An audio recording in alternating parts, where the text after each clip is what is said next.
తిరుమలలో జరుగుతున్న అపచారాలను గురించి నా మనోవేదనను ఈ వీడియోలో వ్యక్తపరుస్తున్నాను. తిరుమల ప్రత్యక్ష వైకుంఠం. తిరుమల శ్రీవారి జగత్తు. శ్రీవారి భక్తులు కోట్లలో ప్రపంచమంతా విస్తరించి ఉంటారు. అలాంటి తిరుమల చుట్టూ ఎన్ని వివాదాలో. కల్తీ నెయ్యి మాత్రమే కాదు, పరకామణిలో చోరీ. పైగా పరకామణి పర్యవేక్షణకు జియ్యంగారి మఠం ప్రతినిధిగా వచ్చిన వ్యక్తే ఈ చోరీకి పాల్పడడం. చోరీ దృశ్యాలు సీసీ కెమెరాలలో రికార్డు కావడం. ఈ చోరీ కేసులో సాక్ష్యం చెప్పడానికి తిరుపతి వస్తున్న ఓ పోలీసు అధికారి అనుమానాస్పద పరిస్థితులలో మరణించడం. అన్య మతస్థులు శ్రీవారిపై పూర్తి విశ్వాసం ఉందంటూ నిబంధనలకు లోబడి ప్రకటించడాన్ని దాటవేస్తూ దర్శనాలు చేసుకోవటం. తిరుమల కొండ మీద రాజకీయాలు మాట్లాడకూడదన్న నిబంధనలను కొందరు ఉల్లంఘించడం. కొందరు కొండ మీద రీల్స్ చేయడం. మరికొందరు ప్రసాదం తీసుకోవడం గురించి భిక్షాటనతో పోలుస్తూ వంకర వ్యాఖ్యలు చేయడం. కొండ మీద ఫోటోషూట్స్ తీసుకోవటం. ఆనంద నిలయ విమాన గోపురం మీద విమానాలు సంచరించడం నిషిద్ధమైన అడపా తడపా అతిక్రమించడం. ఇలా ఒకటా రెండా దేవదేవుని పట్ల ఎన్నో అపచారాలు. కల్తీ నెయ్యి విషయంలో కానీ, పరకామణి చోరీ విషయంలో కానీ దోషులను నిర్ధారించి ఇంకా చర్యలు తీసుకోలేదు.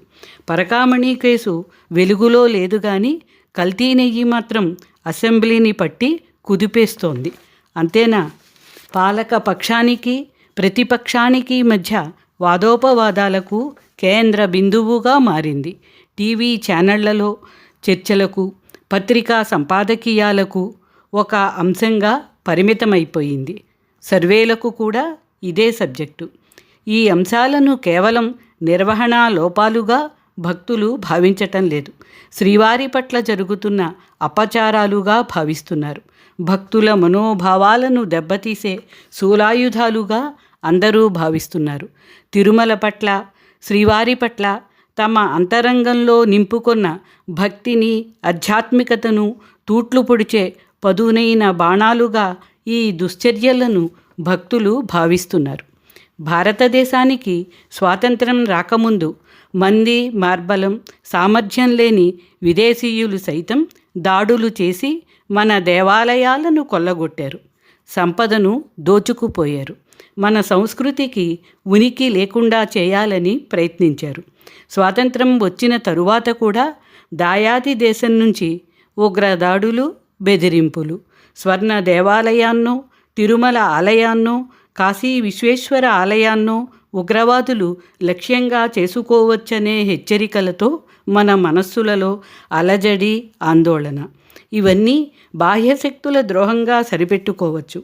ఈ మధ్య కాలంలో ఆలయాలలో రథాలు కాలిపోవటం, దేవతా విగ్రహాల తలలు నరకడం, తిరుమలలో జరుగుతున్న ఈ అపచారాలు ఇవన్నీ అంతర్గత శక్తుల దాడిగానే భావించాలి. ఇటీవల కాలంలో బాహ్య శక్తులను సైతం వ్యూహాత్మకంగా చీల్చి చెండాడుతున్న మనం అంతర్గత శక్తులను సకాలంలో అణచలేకపోవడం శోచనీయం. ఇలా భక్తుల మనోభావాలపై జరుగుతున్న దాడులను కఠినంగా అరికట్టాలి. అందున అఖిలాండకోటి బ్రహ్మాండ నాయకుడైన శ్రీహరి కొలువైన తిరుమలలో జరుగుతున్న అపచారాలను వెంటనే అరికట్టాలి.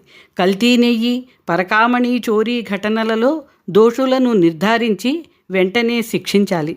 ఇది నా మనసులోని ఆవేదన మాత్రమే కాదు, ప్రపంచమంతా విస్తరించి ఉన్న కోటాను కోట్ల శ్రీవారి భక్తుల నివేదన కూడా.